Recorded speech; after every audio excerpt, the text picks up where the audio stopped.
Доброго дня! Сьогодні ми знаходимося у посольстві Великобританії і ми спілкуємося із заступницею посла Великобританії в Чехії Кейт Davenpor. Доброго дня! Доброго дня! І Кейт раніше жила в Україні. Нам дуже цікаво буде поговорити про досвід життя в Україні і в Чехії, і, скажімо так, поглянути на нас, українців, можливо, трошечки зі сторони. Вітаю вас і дякую за ваш час, за гостинність.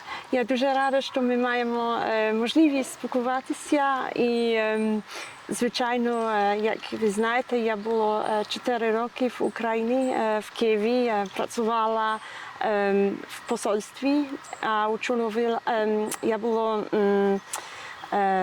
очолювала відділ політичних справ в посольстві, то означає, що мені потрібно було будувати стосунки до політичних в Україні, але також подорожувати в області, а розмовляти з людьми.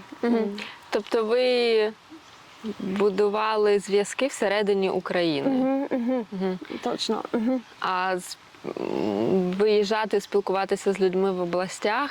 В областях то означає, ми мали багато програм про децентралізацію, і ми допомагали громади, наприклад, краще розуміти, як користуватися можливість нові програми децентралізації, нові реформи, як зосереджуватися до пріоритет для їхньої області, їхньої громади. З досвіду Британії? З досвіду Британії, але також досвіду Польщі, наприклад. Ви перед цим були в Польщі? Я не була в Польщі, але ми знаємо, що в Польщі вони також мають такий досвід з децентралізацією. І це дуже важливо, щоб людей в областях, в громадах мають можливість вплинути їхні пріоритети, зосереджуватися до теми, які для них важливі. У вас дуже гарна українська. Я спробую, але, на жаль, ми кажемо, коли ви не вживаєте мови, дуже швидко забую. А важко було вивчити? Or should we switch to English? Yes, well, maybe. Важко вчила було. I spent 8 months learning Ukrainian. And I think most difficult was Cyrillic, learning to read Cyrillic. It's, as you know, we have Latin alphabet, but once I mastered Cyrillic, it was much better. But 8 months is still a short time, I think. It was too short. But I was introduced by my wonderful teacher to Ukrainian poetry, not only Taras Shevchenko, but also people like Lina Kostenko, Lesia Ukrainka, and then I really fell in love with the melody of the language. I have a Lina Kostenko actually tattooed here. Oh, great! She's great, I really like her. She's fantastic. But still 8 months is like I think it's a very short time to master language. Like you can speak free. Yes. It's amazing. So of course, when I was in Ukraine, I would travel a lot. My job was in Kyiv, but I would travel to the regions where we had projects. For example, I was in Zhytomyr, in Rivne, I was in Uzhhorod, I went to Mariupol, I went to Severodonetsk, where we were supporting some civil society projects. And it's amazing when you are in the regions and people are not used to speaking English. You really need Ukrainian. But, for example, in the Mariupol and Severodonetsk, you used Ukrainian as well? Yes. I want to crash this stereotype. Yes, exactly. I mean, of course, if you get in a taxi in Odessa or in Kharkiv, then maybe initially it's in Russian, but if you explain you need to speak Ukrainian, people are really ready to speak Ukrainian. I think it's amazing this ability to operate in two languages. I really admire it, and I think it's a real asset. But of course, it's understandable that right now people are keen to speak Ukrainian rather than Russian. And how did you feel comfortable using English in Ukraine? As someone who doesn't, maybe, I don't know, as a foreigner, was Ukrainian society comfortable for you English-wise? So I think the younger generation are very used to English. They listen to English music and watch YouTube. But of course, the older generation, perhaps for historical reasons, have not had the opportunities to learn English. So it was really important for me as a diplomat to be able to engage with people, whether in English or in Ukrainian. To give you one example, after the war, when I began the full invasion of Ukraine and I returned to Kyiv, I spent time traveling to some of the regions that had been deoccupied, and I spoke to a group of elderly ladies who spent 6 weeks in a cellar underground sheltering, and it was a huge privilege for me to be able to speak Ukrainian with them in their language. I think it builds trust when you can speak their language. You're not expecting them to speak through a translator, for example. And you can probably actually share and say And more. definitely, we had an immediate bond, and I was able to show them how much I cared about the experience they'd had, and really these visits to these regions were really important for showing that we were back and we were there to support Ukraine for as long as it takes. It was a personal initiative or a work-wise? Yes, I mean, it was, some of these initiatives were personal. So, for example, when we first went to Irpin, we went to a school that had suffered war damage, and we were helping to repair the school ready for the beginning of the school year. And I returned to the school and spoke to the teachers, and now this school is having an English exchange with the school of my nephews. Wow. In England, and they recently posted on Facebook. 1 year later, they are still. So the children from the school in Irpin went to... but they are speaking online, yes. Practicing their English with pupils in my nephew's school. That's cool. Where is near Oxford? Near Oxford in UK. And their English went... Well, I hope so. I'm looking forward to going back and meeting them and seeing. Yeah. So you've returned to Ukraine after the full invasion? Yeah, I only left for a short time, actually. So we were in Lviv initially when the invasion happened. We moved out to Poland for about a month, and then I went back with the ambassador in April 2022 to Kyiv. And I was there until the end of my posting, which was August 2022. Okay, so it was not like you were evacuated for good. No. It actually continued the work. Exactly. The work very much continued. Of course, the focus of my work was different. Before the war, it was we're working on reforms with the Ukrainian government across a range of different areas. We were working with regions, we were traveling, understanding what their needs were, working out how we use the available funding to support Ukraine to build a resilient future. And of course, after the invasion, there was more of a mix of humanitarian support, but the work on reform is ongoing as well. It's actually interesting that despite like some practical things and humanitarian and money, food and supplies, there is still this like vision and cooperation for the future. Absolutely. I think it's very nice. It's very important to keep this vision. The Ukrainian resilience has been amazing, and every day I read stories, inspirational stories on Telegram or from my friends in Kyiv, I have good friends who are still in Kyiv who never left, and I was constantly in touch with them during the first weeks of the war, but now also obviously, and it's just amazing. But you need to have a vision for what comes after the war too. I think this is also why Ukrainians are fighting for the future. So, Yeah, for sure. so, as we would agree. Yeah.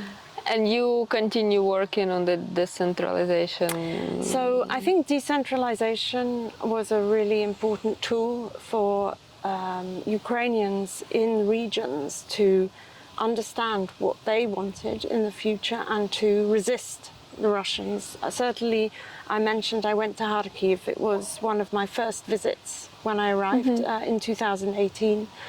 And I heard from friends in Kharkiv that this was really crucial in terms of resisting the attempts by Russia to overcome Kharkiv. Yes, okay, it makes sense. Totally. Well, decentralization is a big topic in Ukraine. So. Yes. And so if we take a time frame, so you basically were in Ukraine for COVID and for the start of the full-scale invasion. How do you describe maybe like Ukrainians' ability to handle some situations, because maybe through a humor or Yes. you know, what's your expression? Yes. Just personally. Well, humor definitely. I guess when I think of Ukraine, first of all, it's hospitality. So I mentioned I learned Ukrainian. I spent 1 month living with a hospodarka, so an elderly lady who lived in a tiny flat in one of these tall tower blocks on the edge of Kyiv. It was an opportunity to speak Ukrainian every day. And while I was there, it was the UEFA Champions League football final, Yes, May 2018.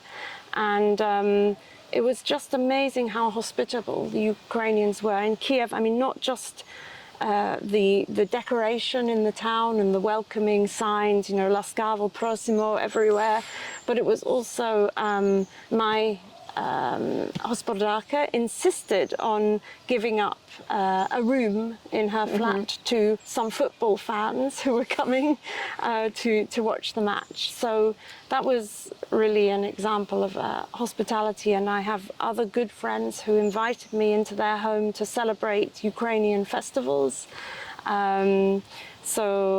You know, я святкувала Різдво, я святкувала Pascha z друзьями. It was really amazing to have this opportunity to be inside Ukrainian homes. Did you have a traditional celebrations? Yes, very traditional, you know, with all the different dishes, and we went to church, we had our eggs blessed at the church, we sang lots of Ukrainian songs. It was wonderful. So hospitality is definitely the first thing, and I think we saw at the beginning of the war, the full-scale invasion, wonderful sort of scenes of Ukrainians who were helping people who were either fleeing or even helping Russian prisoners of war, which just shows what a big heart Ukraine has. Russian prisoners of war. So people Russians who had soldiers who had been captured. There was a famous video of a Russian soldier who needed a drink, you know, and I mean, I think this just shows that hospitality is really a big aspect of Ukrainian culture and society. Humor, of course, I think it's a very diverse society, and of course my experience was determined also by the things I was interested in. So I love Ukrainian music, including traditional music. I play the violin, and I joined a group, and we would play traditional Ukrainian dances. What's your favorite? I think if there is hopak. one. I love the hopak, so because it's so jolly, you know, so joyful. But there are a lot of beautiful Ukrainian songs, and even in Kiev, everywhere you can hear "Jak tebe nie lubię, Kiev and me," which I love, of course, but also "Rewy tastrochne Dnipro szeroki" is one of my favorite tunes as well, and songs. Yes. And of course, it's a poem originally, but there's a beautiful melody. So. Yes. It's very. Maybe it's like a tendency now a little bit also to give a second life to these poems by Yes. putting them on music. There is even more and more new. Yes. And I very much enjoyed going to see the Wirski and the Variovka choir and dance group. I love that. I also loved the outdoors, and I met a lot of Ukrainians through trail running in the Carpathians, but also through kayaking. I love kayaking. Wow. And I kayaked from Chernihiv to Kyiv down the Desna River, which was amazing. You've seen quite a lot of Ukraine. Do you have a favorite place? Well, I was hugely privileged to travel a lot. I think there are 3 trips that stick in my mind.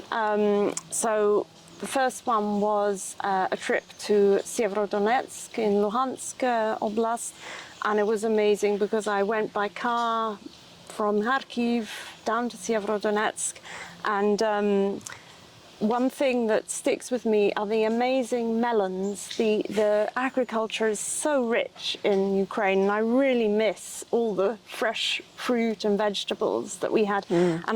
And we stopped by the road just near Liman, and I bought an enormous melon for my team. I took it all the way back to Kiev for my team, and it was 3.5 kilos of melon, and it was amazing. And then I went to Severodonetsk, and I took part in a festival Dumki. It was like a thought festival.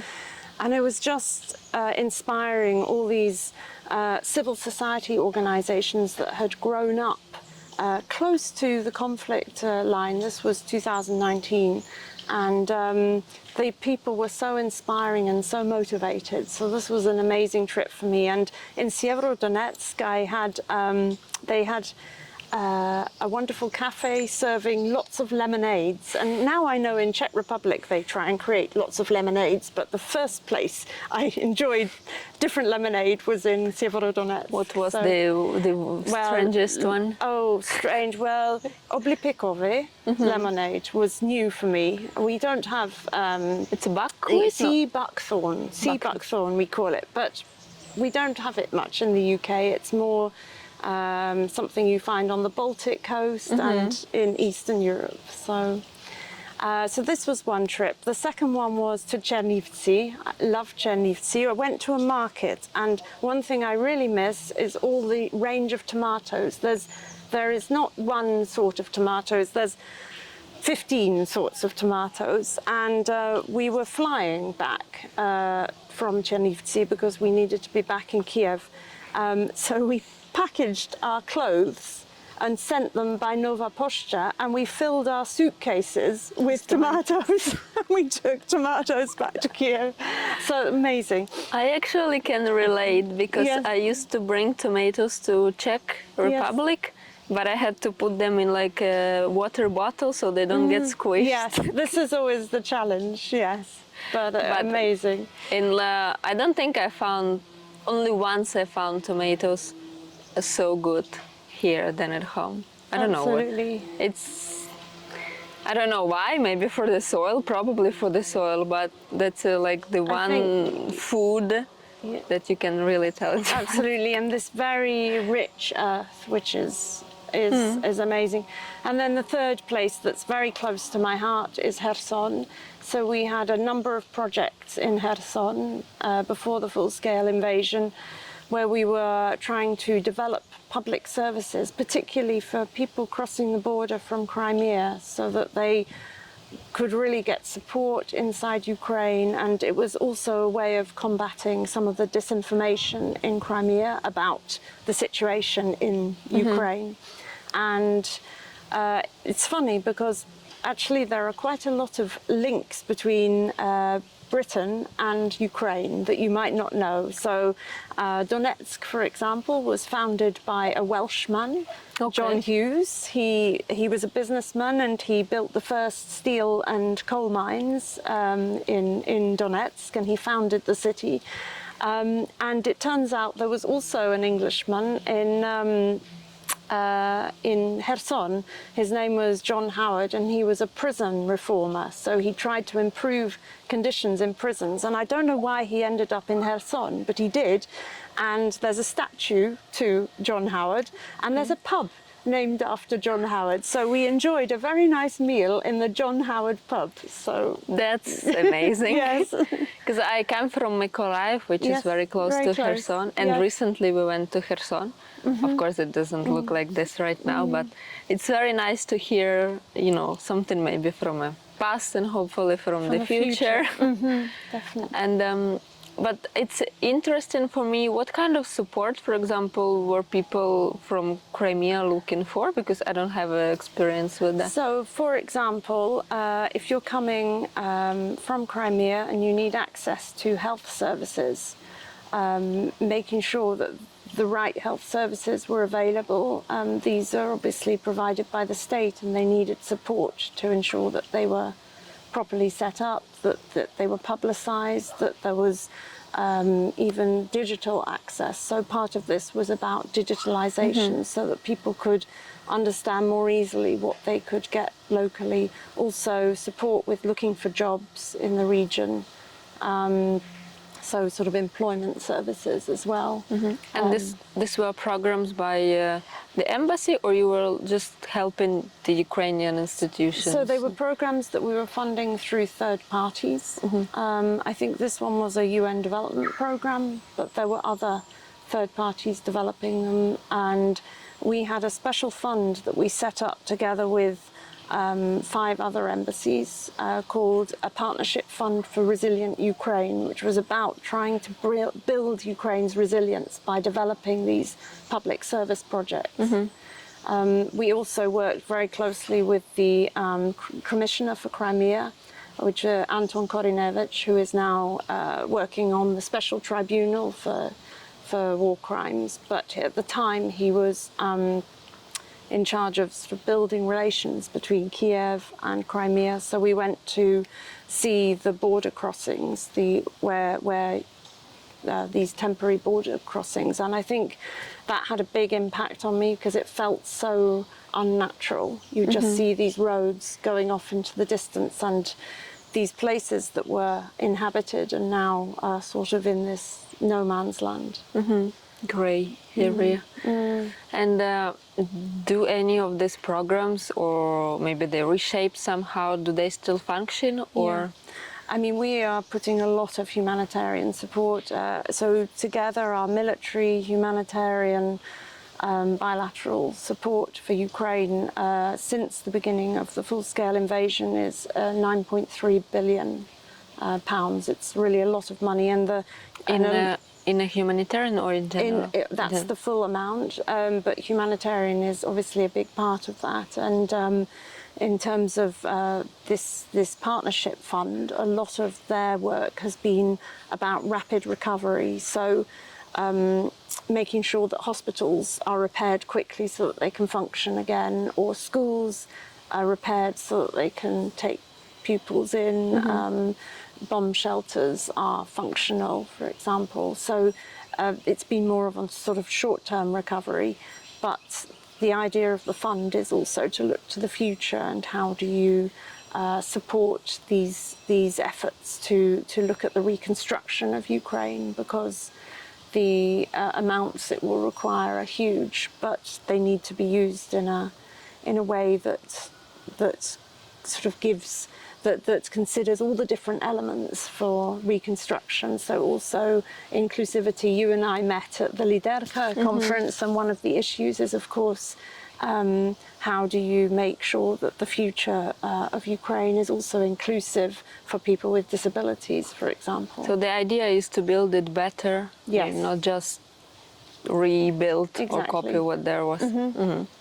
And so now your posting has ended, and you moved to Czech Republic, and now you're based here, right? Yes. And I realize it's two different countries, so it's maybe difficult to compare, but are there like some similarities or maybe something totally differently surprising?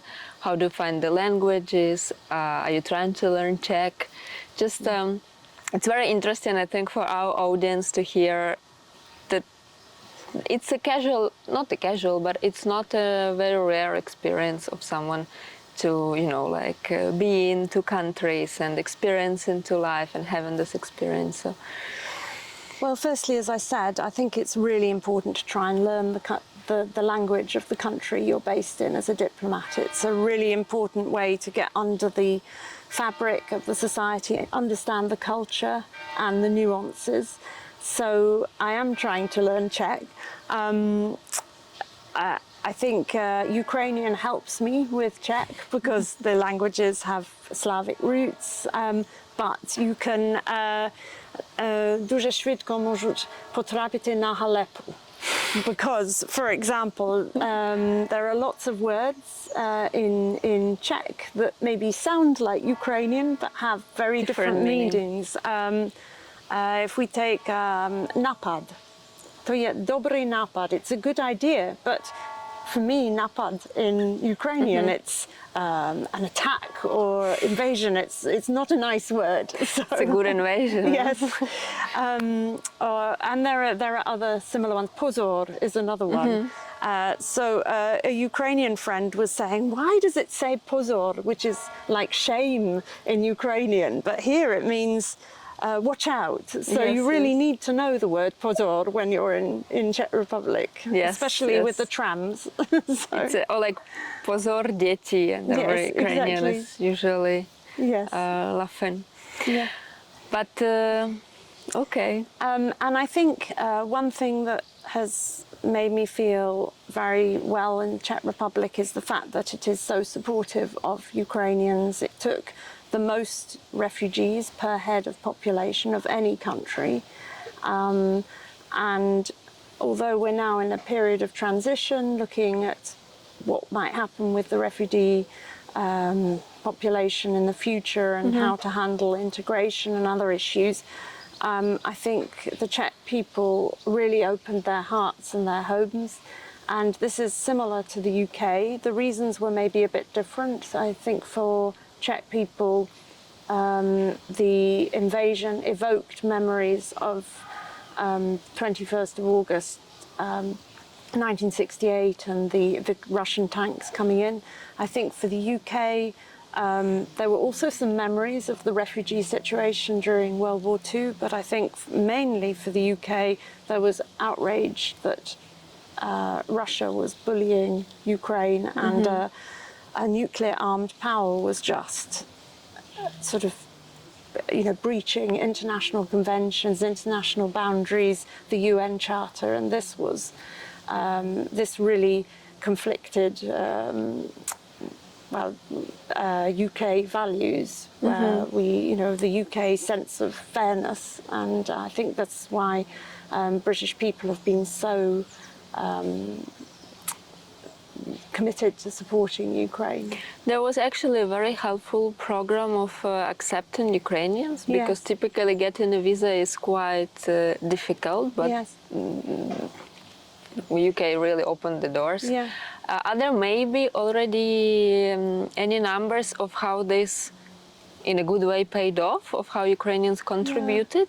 Or it's not been calculated? So I know that the Czechs have done sort of some studies about the contribution of Ukrainians to the Czech economy. I'm not aware of such a study in the UK. We've now issued 238,000 visas to Ukrainians, so it's really a lot. And I know a lot of people who've hosted Ukrainians and their families.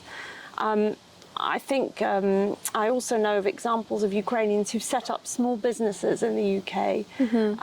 So I think there are lots of positive examples. And of course, there are also examples of where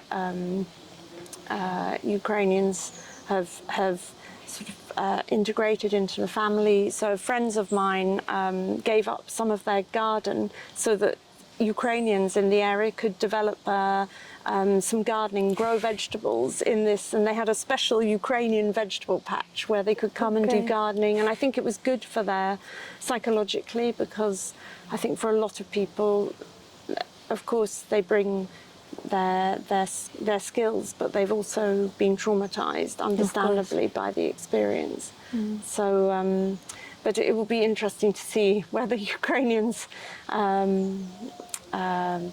who stays and what sort of roles they take on. But I think a lot of Ukrainians obviously hope to go back to Ukraine and to take part in the rebuilding of the country.